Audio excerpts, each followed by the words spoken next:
So to contribute to this discussion of the proposals from the left for an alternative to the neoliberal EU, I will present you the main lines of political statement on European issues, which is in a process of being validated in my party Ensemble.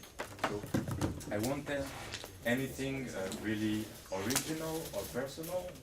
I won't speak as a researcher, although I'm involved in a seminary which will begin on Tuesday on the crisis of the European issue, the Union, with Stathis Kourelakis and Cédric Durand this Tuesday in Nanterre. As Jean-François Pélissier has exposed, As Jean-François Pélissier has exposed yesterday our general positions, and so did another of our spokesperson, Myriam Martin, in Copenhagen, I will only briefly remind these general positions and then focus on the way we propose to politically deal with the questions of debt and euro. So, our general idea and proposal is to articulate these 3 points. Popular mobilization and ideological attacks clearly directed from the left against the European institutions, their treaties, and neoliberal policies. Secondly, unilateral measures of disobedience, rupture, and non-application of the treaties at every possible level, municipal, regional, and national and international.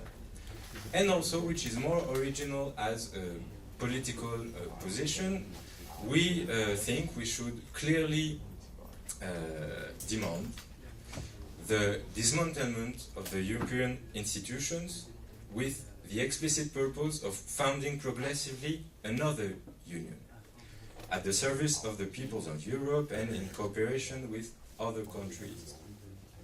This, of course, will not happen tomorrow, but we think in the huge ideological struggle which is only beginning now, that the crisis of the EU is entering a critical phase, and now that the EU tried to put forward for the next period from 7 to 19 a new series of what we could say auto-defense institutional reforms. See, for example, the 5 presidents' report. We think that in this context, this should be the very clear and public position of the European left. We should say openly that we intend to break with the existing treaties, but also that we aim to dismantle these anti-democratic existing European institutions and prepare another union with new treaties, guaranteeing economic, social, and political rights. This, of course, is a long-term and very general purpose, but we think it is important to make it clear and to make it public in order to put the European institutions under political pressure from now, to counterattack the far right, and to think and prepare more immediately feasible economic policies, including those I will speak about now concerning the debt and monetary issues. So this is the general framework. Now, what to do and what to say as a political or as political organization with about the public debt and the single currency. Of course, we share this analysis. The political management of the public debt is used to impose a program of structural reforms, cuts in public services and social welfare, reductions of pensions, and so on. In order to oppose these policies, the first step must be, for us, a citizens' and institutional audit of the public debt to evaluate and repudiate the part of the public debt which is illegal, odious, and illegitimate. This political battle can be strengthened, we think, by exposing the effects of tax fraud, the social injustice and anti-democratic lies. These anti-democratic lies require a massive mobilization of the peoples of Europe. This first step, which is quite obvious, but this first step is still not taken. there is not any international campaign of information and political communication on the debt issue. So, as a political party, we think we should really work about it. And we should also need to convince the main trade unions, alongside with the associations, CADTM, ATTAC in France, that already does the main part of the job, but we should convince the main trade unions, including in France the CGT, to be involved in such a campaign. So this is the first step.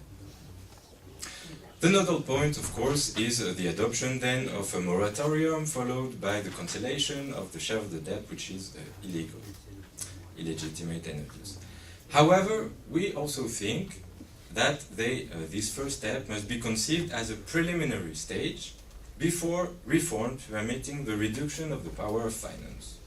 Amongst these measures that, again, we should publicly and very clearly, we think, defend, there is the creation of a public banking pole. Of course, there is this discussion about the form and what Patrick exposed this morning.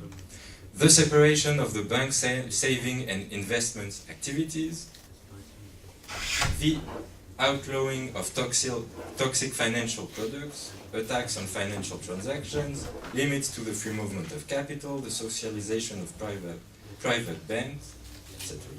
So this control of finance is indispensable. We should really put it forward in the political discussion. And we should put it forward also in our discussions with the social movement and, again, with the trade unions. On the other hand, the objective of a democratic and progressive reform of the economy in Europe requires serious reflection, of course, on the necessary transformation of monetary policies. So, from our point of view, the question of the euro must be publicly dealt as a problem of democracy. To what extent is it possible to implement a progressive economic policy within the framework of the euro? We know that it's not possible, but it's this way that we should present it, we think. As the case of Greece shows, it is necessary, in order to implement such a program and not to be constrained to abandon it, to prepare the means of monetary self-defense, including the introduction of a complementary currency, temporary takeover of the private banking system, and requisition of the national central bank. This is at the moment, which is being discussed in Ensemble, our political statement on euro. In the context of a confrontation at the national level with the European institutions, a return to the national currency should not be presented as a prior condition, but as a possible and very probable means that cannot be ruled out and that should be seriously prepared. But we also think, and I will finish with this point, a collective elaboration of such measures must take place at an international level, so that these unilateral steps can produce positive political effects on a wider basis, on a Europe-wide basis. In the perspective I mentioned at the beginning, for process of reconstituting another international union, the key is to elaborate a project replacing the present economic and monetary union by a new form of economic and political union serving the interests of the people. And such a union is of course impossible without a new monetary system, which draws the lessons of the preceding failed policies and of the failure of the single policy. And this is what also, we had this discussion at the political board of Ensemble this Monday about what we could expect from EReNSEP and from the work with the Economic Commission of the Parti de Gauche. We think we really have to work now and to choose collectively about these three options, and I will finish with that. Do we want and do we prepare national currencies with a political framework for cooperation? Do we want and prepare, which is something different, a common currency combining national currencies? Or what should be, or what could be, a third option, a new European currency with democratic control? So we really think that this discussion now is really important. We are trying to work notably between the Economic Commission of Ensemble and of the Parti de Gauche, and it's something we think that should be put forward in the same discussion as the radical critique of the single currency.